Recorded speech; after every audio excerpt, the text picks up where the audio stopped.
আসসালামু আলাইকুম। আপনারা জানেন আমি বেকিং সোডা রিকমেন্ড করি। অনেকে প্রশ্ন করেন যে কতদিন বেকিং সোডা ইউজ করব।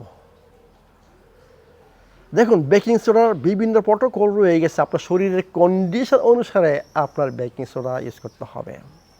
সবচেয়ে ইম্পর্টেন্ট আমি বলবো, রিকমেন্ড করবো, আপনার পিএইচ টিপ জোগাড় করুন। এই পিএইচ টিপের মাধ্যমে আপনি কন্ট্রোল করতে পারবেন আপনার বডি পিএইচ। আপনার থুতু মানে সালিভা এবং পেশাব চেক করলে, সকালে ঘুম থেকে উঠে চেক করলে এবং বেশ কয়েকবার দিনে চেক করলে আপনি বুঝতে পারবেন যে আপনার বডি কোন দিকে রয়ে গেছে, ক্রনিক অ্যাসিডোসিস না আপনার বডি হেলথি পিএইচ রয়ে গেছে। আমি বলি যে যারা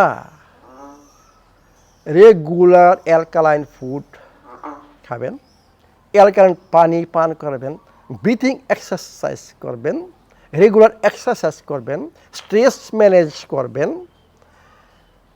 এবং প্রকৃতির সাথে রিকানেক্ট করবেন, ওদের বেকিং সোডা দরকার নাই। কারণ এর মাধ্যমে আপনার বডি অটোমেটিক্যালি থাকবে অ্যালকালাইন স্টেজে, তখন আমার আর বেকিং সোডা দরকার নাই। যারা এই কাজগুলা করে, মানে অ্যালকালাইন খাবার খান, প্রকৃতি থেকে মানুষের তৈরি মানে আনন্যাচারাল খাবার খান না। নেক্সট, আপনারা যারা অ্যালকালাইন পানি পান করেন, নেক্সট যারা রেগুলার এক্সারসাইজ করেন, নেক্সট যারা স্ট্রেস ম্যানেজ করেন, নেক্সট যারা ব্রিথিং এক্সারসাইজ করেন, তাদের বেকিং সোডার দরকার নাই। তাদের বডি সুস্থ, তাদের বডি পিএইচ অটোমেটিক্যালি সুস্থ রেঞ্জের মধ্যে থাকবে। তাহলে আপনারা নিজেরাই জানেন কে কার বেকিং সোডা দরকার এবং কার দরকার নাই। যারা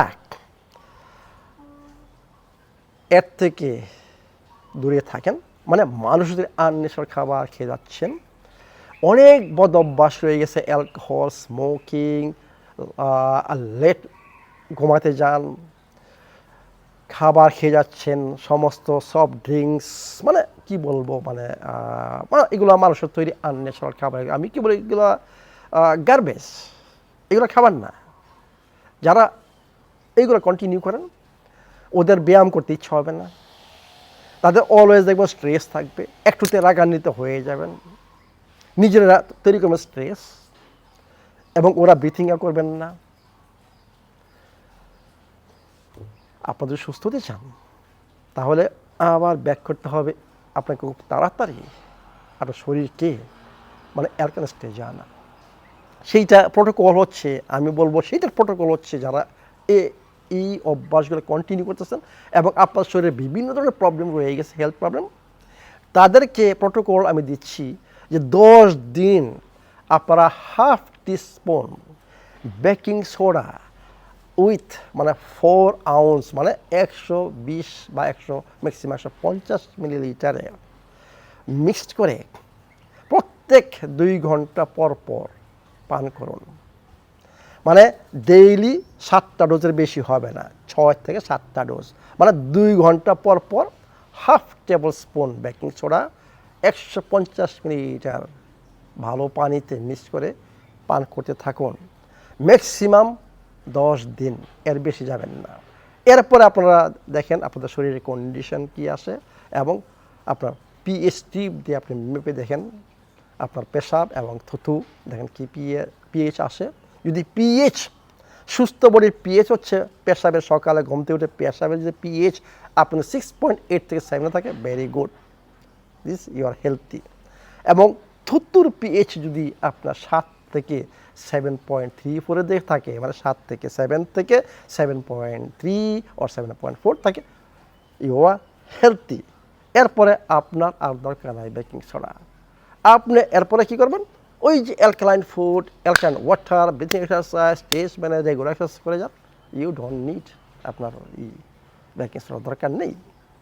কিন্তু আপনার যে মাঝে মাঝে অ্যাসিডিক ফুড খান, আমার বইতে লেখা আছে কী কী অ্যাসিডিক ফুড, ওই সময় আপনারা আবার সকালে বেকিং সোডা, লেবু বা ভিনেগার দিয়ে ইউজ করতে পারেন। যদি আগের দিন যদি আপনারা একটু মানে কি বলবো, মনটা যা চায় তা খান, মানে মানুষের তৈরি অ্যাসিডিক খাবার খেয়ে খান, তাহলে পরের দিন সকালে আমি রিকমেন্ড করবো আবার আপনাদেরকে এটা কন্টিনিউ করতে হবে। এই যে নর্মাল আমি সবসময় বলি যে 50 বছরের পরে আমাদের বডি ন্যাচারালি চলে যায় অ্যাসিডিটির দিকে। কারণ হচ্ছে যে বাইকার্বনেট আমার বডি যে তৈরি করে সেটা প্রোডাকশান কমে যায়।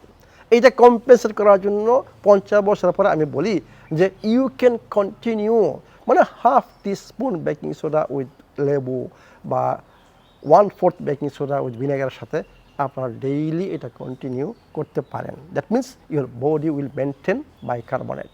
কারণ আমাদের বডিতে অ্যাসিড বাফারিং সিস্টেম রয়ে গেছে, কার্বনিক অ্যাসিড এবং সোডিয়াম বাইকার্বনেট।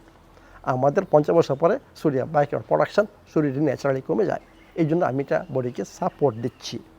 তাহলে এখন জানতেছেন যে কে কখন বেকিং সোডা ইউজ করবেন।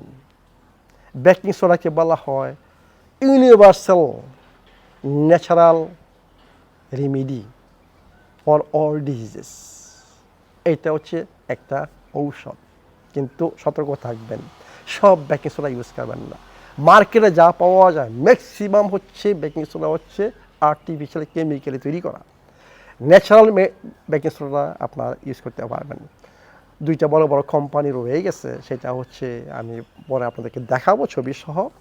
আপনারা যারা আমেরিকায় থাকেন বা ইউরোপে থাকেন, থাইল্যান্ডে থাকেন, কোথাও থাকেন, বাংলাদেশে তো নাও পাওয়া যেতে পারে, ওই বেকিং সোডা আপনারা ইউজ করবেন। তাহলে আপনারা এখন জানতেছেন যে বেকিং সোডা কতদিন আমি ইউজ করতে পারবো এবং কোন কোন ক্ষেত্রে আমি বেকিং সোডা ইউজ করব। তাহলে এরপরে আমি মনে করি আপনাদের আর কোনো প্রশ্ন থাকার কথা না। ভালো থাকুন, সুস্থ থাকুন।